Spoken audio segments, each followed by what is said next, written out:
Bienvenidos de nuevo a Pensamiento de Color. Este es un hermoso ejercicio. Se titula Te deseo felicidad. Hay un poderoso ejercicio muy simple que empecé a usar hace algunos años. A quien encuentre en mi camino, sea una persona o un insecto, el primer pensamiento que asumo respecto a este momento es: te deseo felicidad. Y mucho más importante que la idea era esa primera vez que decía te deseo felicidad. Eso transforma completamente lo que va a ocurrir entre tú y esa persona.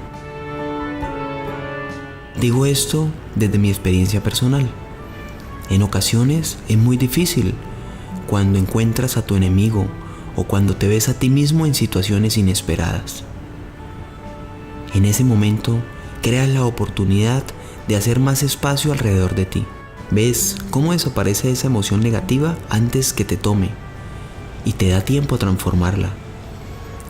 Ves las cosas como son, como simple y evidente ignorancia, ira, temor, no de los otros, sino como ignorancia de mi parte y de su parte.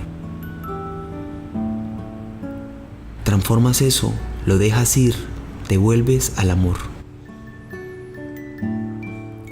Prueba a hacerlo y observa todo lo que cambiará en tu vida. Te deseo felicidad. Gracias por este ejercicio a Richard Jere.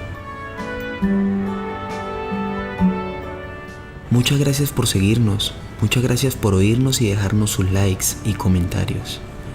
En Pensamiento de Color buscamos que cada una de esas maravillosas reflexiones vueltas video integren tu felicidad y ayuden en tu calidad de vida. Suscríbete a nuestro canal en el video de suscripción y activa la campanita. En la descripción de este video también lo puedes hacer. Recuerda que somos Pensamiento de Color.